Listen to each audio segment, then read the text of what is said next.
Hello नमस्कार गावाला कशा आहात सगळे मस्त मजेत ना। बघा सध्या कोकणात पावसाचं भरपूर धुमछान चालू असा आणि आज असं आमच्या दिराचं साखरपुडो पण सकाळपासून पाऊस एवढं होता ना की आता विचार पडला काय करूया। पण म्हणतात ना काही गोष्टी ठरलेल्या टायमात होऊचच लागतात आणि आज तारीख ठरली होती त्याप्रमाणे बघा सकाळी सगळी कामं घरातली सगळ्यांनी आटपून सगळीजण तयार होऊ लागली साखरपुड्याक जाऊचा। आमचं बारकोण बघा कसं मस्त तयार झालो। वातावरण बाहेर काही असं नाही पण एक म्हणतात ना घरात काहीतरी फंक्शन असलं का एक मजा मस्त असता। तर प्रत्येकजण बघा अशी गाडी करून आम्ही निघालो एक मोठी गाडी पुढे गेली असं त्याच्यानंतर सगळेजण आम्ही अशी छोटे छोटे गाडी करून निघालो। पावसान काय म्हणतात ना धुमशान काय कमी करून नाही असा रस्त्यावर पाऊस होतो आणि बऱ्याच ठिकाणी पाणी साचला। म्हणतात ना काहीतरी म्हणजे प्रत्येक कार्यक्रमात काय ना काहीतरी आठवण नव्हतं या कार्यक्रमात पण आमका तशी एक आठवण राहिली आहे पावसाची तुमका सांगते बघा पुढे व्हिडिओत। तर असं आम्ही कार्यक्रमाच्या ठिकाणी पोचलो। कार्यक्रम होतो आमचो सरमळात मुलीच्या तिकडे तिकडे बघा सगळी उपस्थित राहिली होती आणि दाखवचा म्हणजे काय तर म्हणजे मुंबईत जो साखरपुडा होता तो आणि गावातल्या साखरपुड्यात बरंच फरक असा। त्याचं कारण सांगते कारण गावात हे ना सगळे रीतीभाती केले जातात पण मुंबईत म्हणतात ना वेळेची शॉर्टेज जागेची शॉर्टेज असं बऱ्याच काय असल्यामुळे काही काही गोष्टी या करणत नाही। पण आता गाव आणि मुंबईमध्ये अशी सांगड बरीच होऊ लागली म्हणजे काही गावचे रीतिरिवाज मुंबईचे होऊ लागले मुंबईचे काही रीतिरिवाज गावात आता होऊ लागले असत। तर असेच म्हणतात ना दोन्ही परंपरा जपत साखरपुडं पार पाडलो।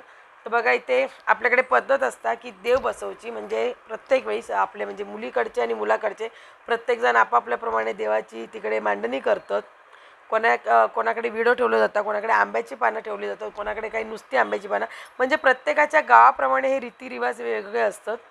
त्याप्रमाणे इथे मांडणी केली त्याच्यानंतर बघा होणाऱ्या नवरी जी असा त्याचं बघा आता हे मानपान असतं म्हणजे जी ओटी असतात ती आणली ती आणण्यासाठी पण बघा 5 बायका येतात ती आणून ठेवतात आणि मग नवरी करा येतली आणि ती घेऊन जातात। त्याच्यानंतर बघा गाराणा घातला जाता। नकली देवी सात्री 12 पंचायत देवता राजीगोन या सर्व गाव पंचायत मर्यादित वेंगुर्ला 12 पंचायत मर्यादित अमृत संजय परब तसा त्या आपला सर्व पंचायत मर्यादित कीर्ती रामचंद्र परब यांच्या आपल्या साखरपुड्याच्या वतीने या ठिकाणी आज मान केला होता।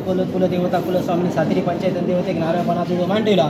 मुलाकडनं आज या पंचायत मर्यादित मावळे वसागीचा नारळपणा जुडो मान ठेवलो। समस्त पितरगतिक तसा सर्व पंचायत सात्री पंचायत म्हणतात ना आता आमच्याकडे खिल्ली उडवतं सगळीजण की हां काय होय महाराजा पण ॲक्च्युली देवाची ती म्हणतात ना एक आठवण असतात ती प्रत्येक कामात देवाची आठवण काढली जातं आणि त्याच्यासाठी हा गाराणा घातला जाता। तर अशाप्रकारे गाराणा घालून झाला त्याच्यानंतर बघा सुरुवात झाली। इल्ले सगळे म्हणजे पाऊस होतो तरी म्हणतात ना एक कार्यक्रमाची उत्सुकता असताना मंडळी सगळी येतात बघा एक नाश्ता पाणी चालू झालं तिकडे तोपर्यंत नवरी साडी चेंज करून गेली आहे त्याची ओटी भरली त्याची। तर इकडे बघा सगळी मंडळी पाहुण्या मंडळी गावातली लोक सगळी इली मजा असते एक म्हणतात ना ह्याच एका निमित्ताने आपण सगळे एकत्र येतो एकत्र भेटतो एकमेकांका आणि ती एक मजाच वेगळी असता।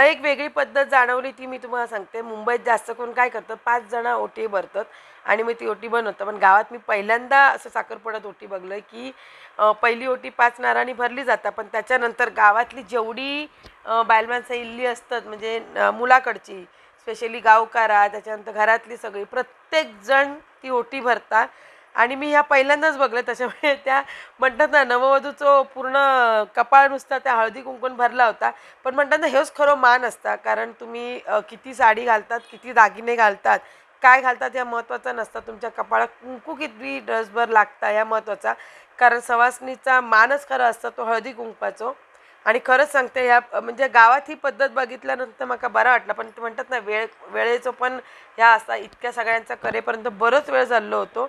तर असे बघा ओटीचा कार्यक्रम चालू झालो आणि आता बघा इकडे 2 मी म्हटलं ना जुनी आणि नवीन पद्धती तर पूर्वी बघा अंगठी असत ना दीर घालत, तेव्हा नवरे मुलगे जात नाही होते आणि मग दीर मागे बसा. आता पण इकडे बघा तीच पद्धत केल्याने दीराक मागे बसवल्याने आणि ओटी भरली, फक्त अंगठी नवऱ्या मुलांना घातली.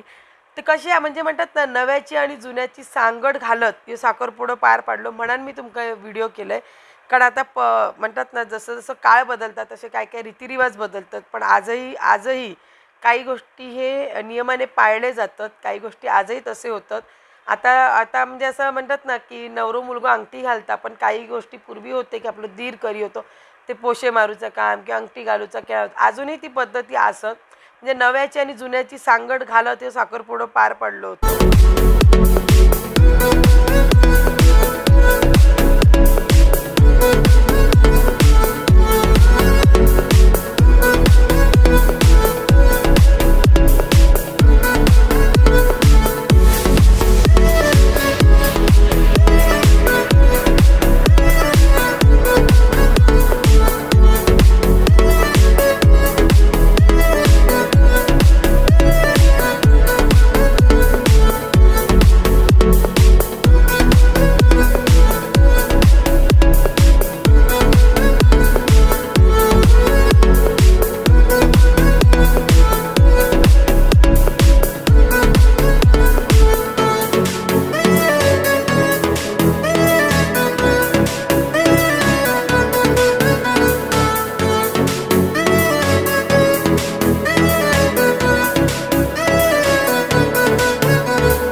साखरपुड्यात नवीन आणि जुनी पद्धत म्हणजे म्हणतात ना एक नवीन आता कालाप्रमाणे येईल तसा करतो, पण आम्ही पण मुंबईकरा काही मागे राहतो, पण आम्ही पण म्हटलं चला आपण आता मुंबई पद्धतीत पण थोडा करूया म्हणून थोडा रोमॅन्टिक. आमचं दीर तेवढं रोमॅन्टिक नाही असा, पण आम्ही एका करूक लावला आणि त्याने आमच्या हट्टाखातर ती गोष्ट केली. ह्या आमका आधी खूप आवडला. त्याच्यामुळे म्हणतात ना की जुनी आणि नवीन पिढी एकत्र येईल तर त्याच्यातून जे पण काय म्हणतात ना होता तर चांगला होता आणि चांगल्यासाठी होता. तर आम्ही बघा आता काय करूक लावला. आता म्हणजे गावात ही पद्धत नाही असं आता आता हळूहळू रूढ होतं, पण सगळेच जण तेवढे नाही करणार, पण चला आम्ही म्हटलं करूया. आता हे बघा साखरपुडं फोडलं जातं. म्हणजे पूर्वी कसा होता साखरपुडं ठरल्यानंतर हे साखरेचं पुडं फोडतात आणि ज्याचं आधी फुटतात ती बाजू वरचढ अशी म्हणजे एक पद्धत होती. पण ठीक आहे म्हणतात ना एक तो मजाचं म्हणजे एक मजा म्हणजे पार्ट ऑफ गेम असा. त्याच्यानंतर बघा आम्ही अंगठीचं म्हणजे काही फिक्स नव्हता, ऑन दी स्पॉट सुचलेली आयडिया असा ही सगळी अंगठी कशी ठेवून वही काय वगैरे. कारण मुंबईत आता कशी फॅशन झाली असतात त्याच्याप्रमाणे स्टँड गावतात किंवा केक वगैरे अरेंज करतात. आम्ही या सगळ्यात ऑन दी स्पॉट म्हणतात ना विचार केलो, फक्त वहिनी काय करूया असं म्हटल्यावरती आमचं सुचलं आम्ही काय करूया, काय तिथे जर काय सामान अवेलेबल होतं त्याच्यातून ही आयडिया केली आणि ती खरंच छान झाली. त्याच्यामुळे आमका खूप आनंद झाला. म्हणतात ना ठरवून गोष्टी करण्यापेक्षा ऑन दी स्पॉट जेव्हा गोष्ट होता ना तेव्हा त्याचा एक आनंद वेगळा असता आणि त्याच्यातून जेव्हा घडताना तर आणखी मजा येतात. ते बघा अशा अंगठी म्हणतात ना अंगठी घालूचा कार्यक्रम झालो. त्याच्यानंतर मुंबई पद्धतीत आम्ही केकही आणलो होतो, तो केक कटिंगचा पण कार्यक्रम करून घेतलो. म्हणजे म्हणतात ना जुन्या आणि याची नव्याची सांगड घालत घालत एकदाचं साखरपुडं पार पडलो. तर खरंच खूप मजा आली आणि त्यानिमित्ताने सगळे आम्ही एकत्र होतो. जाताना एकत्र गेलो, येताना एकत्र आलो, त्यामुळे आणखी एक मजा आली. तर आमच्या म्हणतात ना आमच्या परबांच्या घराण्यात अजून एक सून इली. आम्ही ऑलरेडी जावा असो सगळी आणखी एक जावा आमका गावली, त्याच्यामुळे आणखी एक मजा होती. असं सगळं साखरपुडं पार पडलो. पण पावसानं काय आपला तोंड कमी करून नाही, तर पाऊस आपलं होताच होतो. तर अशा प्रकारे बघा आमच्या दिराचं साखरपुडं पार पडलो. कसं वाटलो व्हिडिओ नक्की कमेंट करून सांगा आणि व्हिडिओ आवडल्यास नेहमीप्रमाणे व्हिडिओ लाईक शेअर आणि सबस्क्राईब करा. चला तर मग लवकरच भेटूया नवीन व्हिडिओत. तोपर्यंत सगळ्यांका बाय.